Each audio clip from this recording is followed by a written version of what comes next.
और दृष्काण फल कथन में एक श्लोक से ही प्रारंभ करते हैं। दृक्काणेशे स्ववर्गे सुभखग सहिते स्वच्चमित्रक्षगे वा तद्वत्त्रिंशांशनाथे बलवति यदि चेत् द्वादशांशाधिपे वा होरानाथे तथा चेन्निखिलगुणगणो नित्यशुद्धप्रवीणो दीर्घायुः स्यात् दयावान् सुतधनसहितः कीर्तिमान् राजभोगः। दृष्काणेशे स्ववर्गे दृष्काणेशे दृक्काण लग्न दृक्काण, क्योंकि लग्न स्पष्ट से हम लोगों को लग्न दृक्काण को देखना है। दृक्काणेशे लग्न दृष्काण कुंडली में जिस दृष्काण में बैठा हो उस दृष्काण का स्वामी दृक्काणेशे इस स्वामी के अर्थ में प्रयोग होता है, इस अधिपति।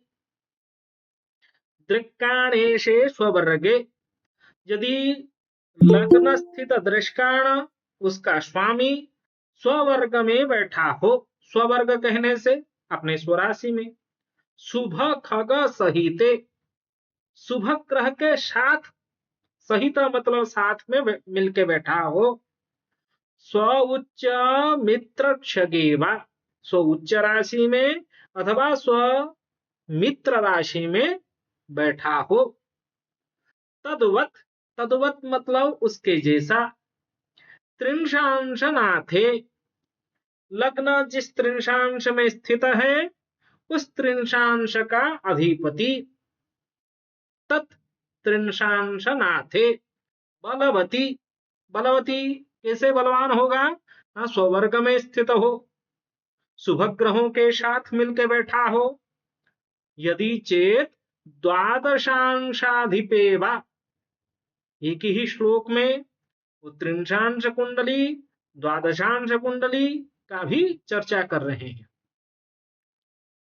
दृष्काण लग्न दृष्काण, लग्न दृष्काण का स्वामी शुभ वर्ग में स्थित हो, शुभ वर्ग कहने से स्व उच्च अथवा स्वमित्र राशि में अथवा स्वराशि में स्थित हो, शुभ ग्रहों के साथ मिलकर बैठा हो। त्रिंशांश कुंडली लग्न त्रिंशांश, लग्न त्रिंशांश का स्वामी बलवान हो, बलवान कैसे होगा? शुभ वर्गस्थ हो, शुभ ग्रहों के साथ मिलकर बैठा हो। द्वादशांश, द्वादशांश का स्वामी, लग्न द्वादशांश का स्वामी यदि बैठा हो शुभ वर्गस्थ हो, शुभ ग्रहों के साथ हो। होरा नाथे, होरा कुंडली में भी होरा स्वामी भी उस प्रकार हो जाए। मतलब दृष्काण एवं लग्न दृष्काण, लग्न त्रिंशांश, लग्न द्वादशांश, लग्न होरा, चार कुंडली हम लोग एक साथ चिंतन कर रहे हैं। लग्न दृष्काण त्रिंशांश द्वादशांश होरा, इन चारों वर्ग कुंडली में लग्न जो जो है उसका स्वामी यदि शुभ वर्गस्थ हो जाए तो और क्या चाहिए। इसीलिए कहते हैं चित निखिल गुण गणो, सारे संपूर्ण गुण से वह व्यक्ति युक्त होगा। नित्य शुद्ध, आत्म शुद्धि होगा, प्रवीण होगा, नित्य शुद्ध प्रवीण, दीर्घायु, वह दीर्घायु भी होगा। स्यात् दयावान, उसके पास दया क्षमा करने की दक्षता भी हो। सुत धन सहित, संतान पुत्र संतान धन युक्त सहित, कीर्तिमान राजभोग, कीर्तिमान होगा और राजभोगी होगा। ये कुंडली पहले देख लेते हैं, क्योंकि बिना उदाहरण का फलादेश नहीं कर सकते हैं हम लोग। कर सकते हैं क्या? ना। वर्तमान आपके सामने क्या लग्न, धनु लग्न, धनु लग्न स्वामी गुरु बैठा है लग्न में एवं सूर्य बुध के साथ मिलकर बैठा है। उसके बाद तुरंत हम लोग दृष्काण कुंडली में चले जाते हैं। दृष्टान कुंडली से भाई बहन का विचार करना है, लेकिन अभी हम लोग भाई बहन का विचार नहीं कर रहे हैं। अभी दृष्टान कुंडली में शुभत्व अशुभत्व का चिंतन कर रहे हैं। इसका ना लग्न दृष्टान का, लग्न दृष्टान यहाँ मेष लग्न, मेष लग्न का स्वामी मंगल जो बैठा है तुला राशि में और अपने घर को देख रहा है। क्या मंगल जो बैठा है वो शुभ वर्गस्थ है? शुक्र के घर में, शुक्र तो शुभ ग्रह है, लेकिन ये मंगल का ना स्वराशि है, ना उच्च राशि है, ना मूल त्रिकोण राशि है, ना मित्र राशि है। क्या शुभ ग्रहों के दृष्टि मंगल के ऊपर पड़ रहा है क्या? शुक्र का पूर्ण दृष्टि नहीं है, शनि का पूर्ण दृष्टि नहीं है, गुरु बुध का पूर्ण दृष्टि नहीं है, किसी भी ग्रह का पूर्ण दृष्टि मंगल के ऊपर नहीं है। परंतु लग्न दृष्टान का स्वामी शुभ ग्रह के वर्ग में बैठा है, ये एक पॉइंट हम लोगों को मिल जाता है। और मंगल बैठ के सप्तम दृष्टि से लग्न को देख रहा है, तो इतना हम लोग कह सकते हैं अशुभ वर्गस्थ नहीं है। एक पॉजिटिव हो गया। उसके बाद होरा कुंडली हम लोग देखते हैं। होरा कुंडली में कर्क होरा, और कर्क होरा स्वामी चंद्रमा जो लग्न कर्क लग्न एवं उसका स्वामी चंद्रमा, चंद्रमा बैठा है सूर्य के होरा में। परंतु गुरु बुध के साथ मिलके बैठने से एक नियम होता है, किसमें ना वराह मिहिराचार्य बृहद जातक में कहते हैं, होरा स्वामी गुरुर्व्यज्ञ युता नन्निश्च वीर्योत्कटा। यदि किसी होरा का स्वामी गुरु और ज्ञ मतलब बुध वीक्षित मतलब दृष्ट हो व युत हो, जुड़ के बैठ जाए, जैसे यहाँ चंद्र गुरु बुध तीनों एक साथ मिलके जो लग्न होरा का स्वामी बैठे हुए हैं, उसके साथ केतु मंगल राहु नान्नी अन्य ग्रह उससे युक्त ना हो, लेकिन यहाँ तो मंगल केतु राहु ये तीनों पापक ग्रह भी युक्त है, इसलिए मध्यम फलदायी इसको कहा जाता है। शुभ वर्गस्थ है परंतु वो यहाँ मध्यम फलदायी है। नेक्स्ट हम लोग चलते हैं किसमें, वो कहता, उसमें हम लोग जो पढ़े थे द्वादशांश त्रिंशांश कुंडली को भी देख लेना है। द्वादशांश कुंडली जो माता पिता का विचार हम लोग करते हैं, उसमें लग्न कर्क लग्न एवं कर्क लग्न का स्वामी चंद्रमा, चंद्रमा बुध के साथ मीन राशि में अपने मित्र राशि में बैठा है। अभी पढ़े थे यदि द्वादशांश कुंडली में भी लग्नेश द्वादशांश का जो लग्नाधिपति शुभ वर्गस्थ हो, बलयुक्त हो, जैसे अभी हम लोग देख रहे हैं बुध के साथ मिलकर बैठा है तो शुभ वर्गस्थ हो गया। उसके बाद त्रिंशांश कुंडली को देखना है, एक करके एक हम लोग 4 कुंडली को देखेंगे। यहाँ लग्न मिथुन लग्न, लग्न में सूर्य शनि दोनों बैठे हैं। शनि तो मिथुन लग्न का मित्र है और शनि मिथुन राशि में बैठा है बुध के घर में, बुध बैठा है शनि के घर में, इन दोनों में आपस में मित्रता है और स्थान विनिर्मय संबंध भी हुए है, और सूर्य बुध को मित्र मानता है। एवं सूर्य बुध सूर्य को मित्र मानता है और बुध बैठा है किसके साथ, किसके घर में ना कुंभ राशि में, शनि के घर में, मित्र के घर में, इसलिए त्रिंशांश कुंडली भी शुभ वर्गस्थ है। इधर लग्न कुंडली भी देखेंगे तो लग्न कुंडली में लग्नाधिपति गुरु एवं केंद्राधिपति बुध गुरु दोनों, सूर्य जो भाग्याधिपति है, भाग्याधिपति के साथ केंद्राधिपति का सहवास संबंध, ये एक साथ मिलकर बैठे हैं, इसको हम लोग सहवास संबंध कहते हैं। इससे भी लग्न शुभ योग से युक्त है। तो हम लोग जो श्लोक अभी पढ़े हैं ये लगभग इसमें घटित हो जाता है। ये अच्छा कुंडली है। दृक्काणेशे स्ववर्गे शुभ खग सहिते स्वच्छ मित्र क्षगेवा।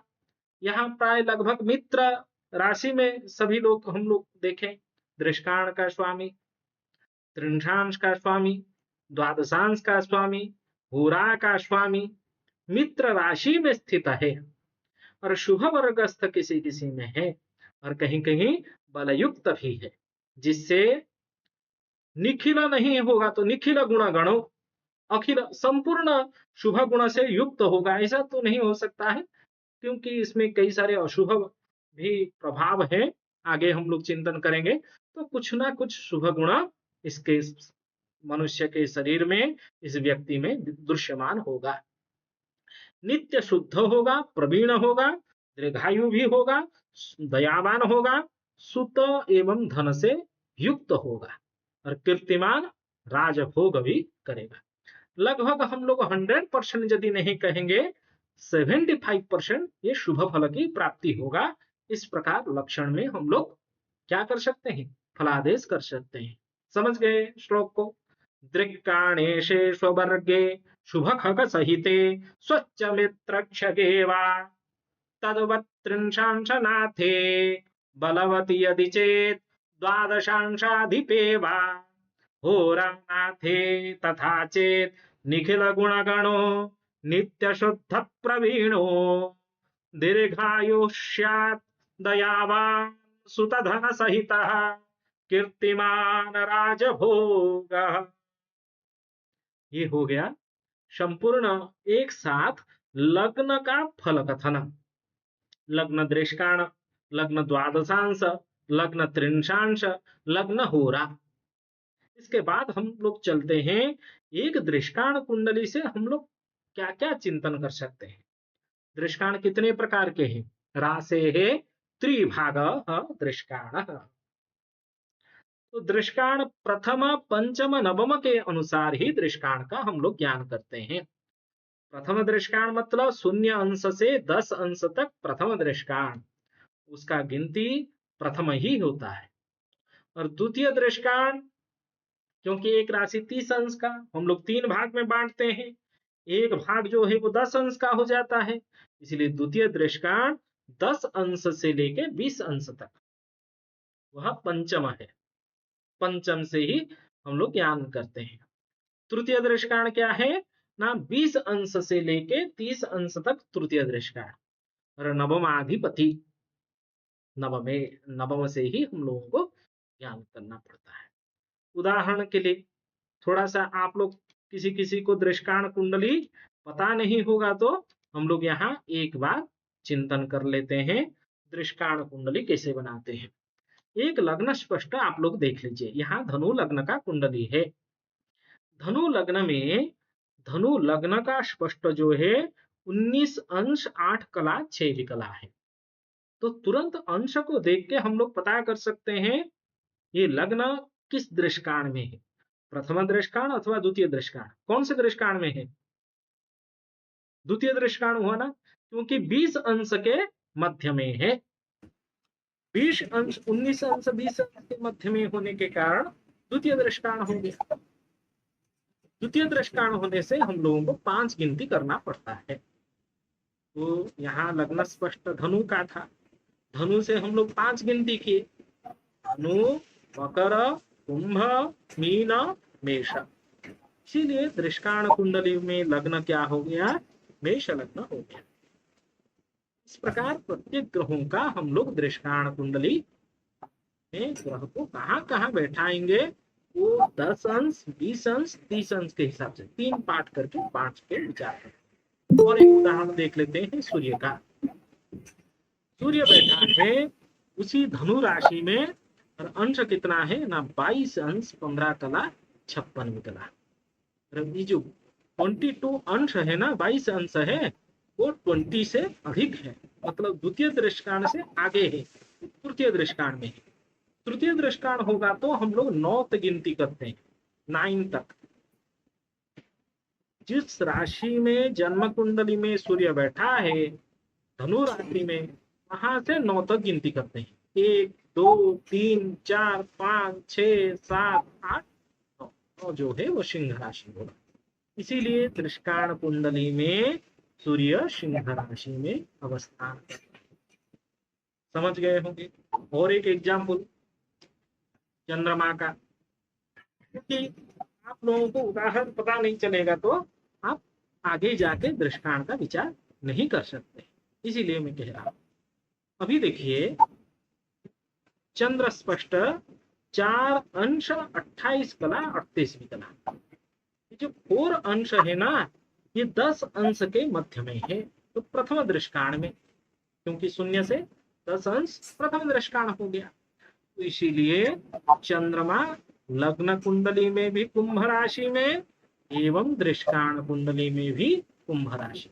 प्रथम दृष्टांत मतलब प्रथम होता है, प्रथम पंचम नवम। समझ गए? क्लियर बात? यहाँ नेक्स्ट आप विचार कीजिए, क्या इस दृष्टांत कुंडली में थोड़ा सा मंगल, लास्ट उदाहरण मंगल का देने के बाद हम लोग आगे चलेंगे। मंगल तुला राशि में लग्न कुंडली में अंश 4 अंश का है, इसलिए मंगल दृष्टांत कुंडली में भी तुला राशि में अवस्थान करेगा। ठीक है, यहाँ भी तुला राशि, यहाँ भी तुला राशि, क्योंकि अंश जो है वो 4 अंश का है, प्रथम दृष्टांत में है कंप्लीट। नेक्स्ट बुध का भी 8 अंश होने से वहां यहाँ भी धनु राशि में, यहाँ भी धनु राशि में। गुरु भी 3 अंश का होने के कारण लग्न कुंडली में भी धनु राशि में एवं दृष्टांत कुंडली में भी धनु राशि में अवस्थान। अंश के अनुसार हम लोग दृष्टांत कुंडली को 10-10 अंश का बांट के ही बनाते हैं। अभी चलते हैं दृष्टांत कुंडली में फलादेश में।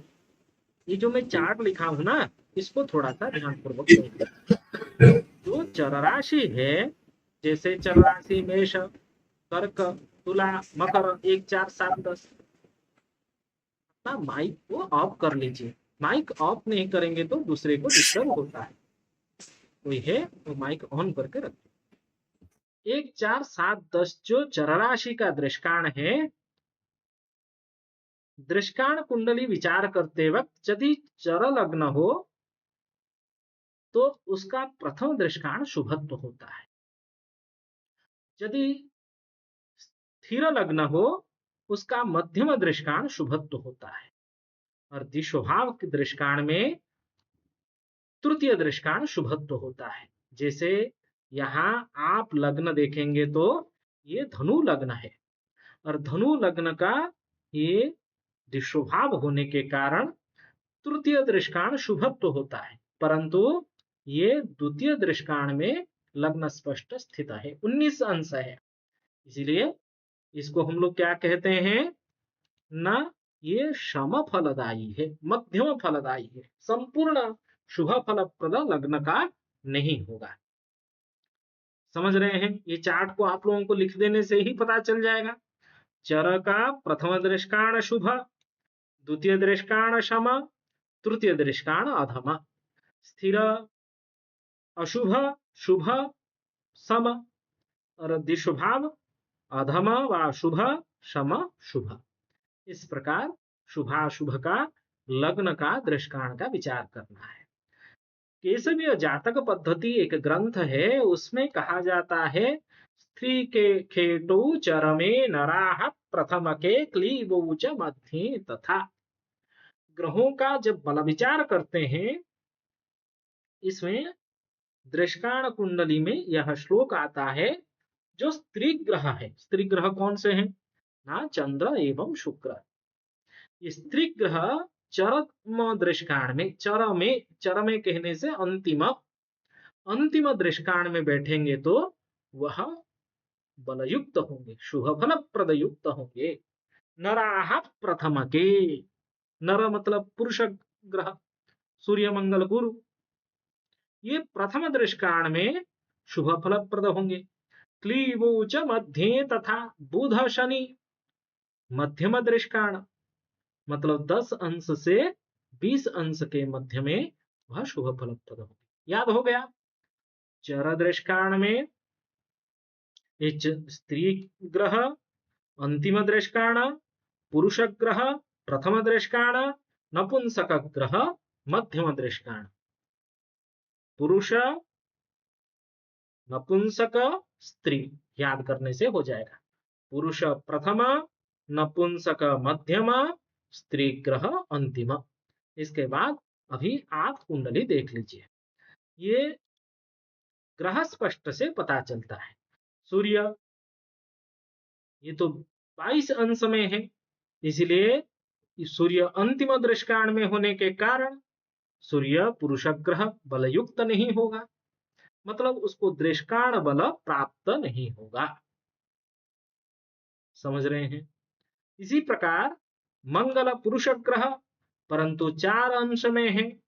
पुरुष ग्रह प्रथम दृष्टान में बलयुक्त होते हैं, इसलिए मंगल इस कुंडली में, दृष्टान कुंडली में बलयुक्त है, जो कि लग्नाधिपति है, उसको दृष्टान बल प्राप्त हो रहा है।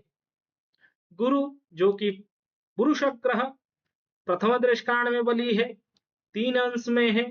3 अंश मतलब प्रथम दृष्टान। गुरु भी दृष्टान कुंडली में बलयुक्त है, जो कि लग्न कुंडली का, जन्म कुंडली का लग्न है, लग्नाधिपति है। लग्नाधिपति दृष्टान कुंडली में बलयुक्त है, एवं दृष्टान का जो लग्न है उस लग्न का अधिपति पुरुष ग्रह मंगल भी बलयुक्त है। इस प्रकार शुक्र एवं चंद्रमा, शनि बुध को देख लेते हैं। शनि बुध ये दोनों द्वितीय दृष्टान में बलयुक्त होते हैं, परंतु बुध प्रथम दृष्टान में, शनि तृतीय दृष्टान में बैठने के कारण यहाँ शनि बुध नपुंसक ग्रह भी बलयुक्त नहीं है। उदाहरण आपको याद रखना पड़ेगा, लक्षण याद रखने से, उदाहरण देखने से, बार बार कुंडली प्रैक्टिस करने से हो जाएगा, कोई बड़ी बात नहीं है। एवं जो स्त्री ग्रह चंद्र शुक्र ये अंतिम दृष्टान में बलयुक्त होते हैं, परंतु चंद्र तो 4 अंश में है, तो ये प्रथम दृष्टान में, शुक्र भी 13 अंश में है, ये द्वितीय दृष्टान में बैठा है, इसीलिए शुक्र चंद्रमा भी दृष्टान बल से युक्त नहीं है। केवल मंगल प्रथम दृष्टान में होने के कारण एवं गुरु प्रथम दृष्टान में होने के कारण दृष्टान कुंडली में दृष्टान बल प्राप्त कर रहे हैं मंगल एवं गुरु। समझ गए बात को? इसी प्रकार आपको दृष्टान कुंडली से दृष्टान जनित जो बल विचार करते हैं उसका ज्ञान हो जाता है। अभी चलते हैं हम लोग जो वर्ग कुंडली में दृष्टान कुंडली से क्या विचार करते हैं, हाँ भाई बहन का विचार करते हैं, उसके ओर चलते हैं। समय और 10-15 मिनट है, देखते हैं कैसे फलादेश करते हैं। भाई बहन का विचार जो है वो तृतीय एवं एकादश भाव से होता है। यहाँ तृतीय भाव शनि, भावाधिपति शनि, बैठा ग्रह जो है वो चंद्रमा, एवं एकादश भाव भावाधिपति शुक्र, बैठा है एकादश भाव में शनि एवं मंगल, जो तृतीयाधिपति एवं तृतीय भाव का कारक जो है वो मंगल है। शनि मंगल के साथ तृतीयाधिपति मंगल के साथ एकादश भाव में बैठा है। ये ज्येष्ठ भ्राता का स्थान होता है, ये कनिष्ठ भ्राता का स्थान होता है। शुक्र जो इस भाव का स्वामी, एकादश भाव का स्वामी, वो व्यय भाव में चला गया है। इन दोनों में स्थान विनिर्मय संबंध हो गया है, मतलब कनिष्ठ भ्राता के साथ यहाँ संबंध स्थान विनिर्मय हो गया है। एवं इस भाव का जो कारक है, एकादश भाव का कारक गुरु बैठा है लग्न में। तो यहाँ 4 ग्रह हम लोगों को प्राप्त हुए, 4 नहीं 5। एक तो गुरु, शुक्र, शनि, मंगल, चंद्रमा। मंगल गुरु दोनों तृतीय भाव एवं एकादश भाव का स्थिर कारक ग्रह, शनि तृतीय भाव का स्वामी, शुक्र चतुर्थ भाव का स्वामी, और चंद्रमा जो है वो एकादश भाव में बैठा हुआ ग्रह, भावात, भावपति, भावकारक, इन तीनों को लेके हम लोग दृष्टान कुंडली में भी जाते हैं। यहाँ जो कि मंगल लग्न को दृष्टि देने के कारण वह भी बलयुक्त है। एवं हम लोग देखेंगे तो इस कुंडली में सर्वाधिक बलवान ग्रह जो है वो मंगल है। मंगल को एवं गुरु को बल प्राप्त हो रहा है। ये दोनों कारक बलयुक्त हो रहे हैं। और अधिपति शनि एवं शुक्र को देख लेते हैं। शनि बैठा है मित्र वर्गस्थ होके, एवं शुक्र भी बैठा है मीन राशि में, वो उच्च होता है। तो इसका अर्थ यह होता है इस व्यक्ति को भातृ सुख प्राप्त होगा, क्योंकि भाव स्वामी, भाव का कारक जब बलयुक्त होते हैं तब निश्चित रूप में भातृ सुख से व्यक्ति युक्त रहता है। और क्या हो सकता है? शनि मंगल दोनों एक साथ मिलके बैठने से, शनि मंगल क्या है? शत्रु है परस्पर में, तो भातृ के साथ शत्रुता भी होने की संभावना है। सामान्य सामान्य कलह होने की संभावना भी होती है। भातृ विच्छेद भी होने के, क्योंकि हम लोग विचार किया किए थे ना, चार जो है वो विच्छेद कारक ग्रह है। यदि इन चारों में शनि, सूर्य, राहु, व्ययभाव का स्वामी, इन चारों में से कोई दो ग्रह जिस स्थान में बैठ जाते हैं उससे विच्छेद करते हैं। जैसे यहाँ शनि एवं मंगल व्ययाधिपति कनिष्ठ भ्राता की स्थान में बैठे हैं, तो भ्राता से विच्छेद मतलब वाद विवाद के कारण, किसी भी कारण से भातृ से विच्छेद होने की संभावनाएं हैं। परंतु विच्छेद होने के बाद भी परस्पर स्नेह बनाए रहेंगे और भातृ सुख प्राप्त होगा, क्योंकि दृष्टान कुंडली में कारक एवं भाव का स्वामी सभी मित्र वर्गस्थ बैठे हैं। समझ गए बात को? भातृ विचार। इसके बाद रोग विचार के लिए भी दृष्टान कुंडली सर्वोत्तम माना जाता है। जैसे यहाँ धनु लग्न है, धनु लग्न में जो प्रथम दृष्टान आयुध एवं द्वितीय दृष्टान शुभ, तृतीय दृष्टान का भी आयुध मतलब शस्त्राघात से विचार किया जाता है। यहाँ धनु लग्न द्वितीय दृष्टान में होने के कारण शुभत्व की ओर है, इसलिए शारीरिक रोग दृष्टान कुंडली से अधिक प्राप्त नहीं हो रहा है। इस प्रकार हम लोग जब जन्म कुंडली फलादेश करते हैं तो दृष्टान कुंडली को लेकर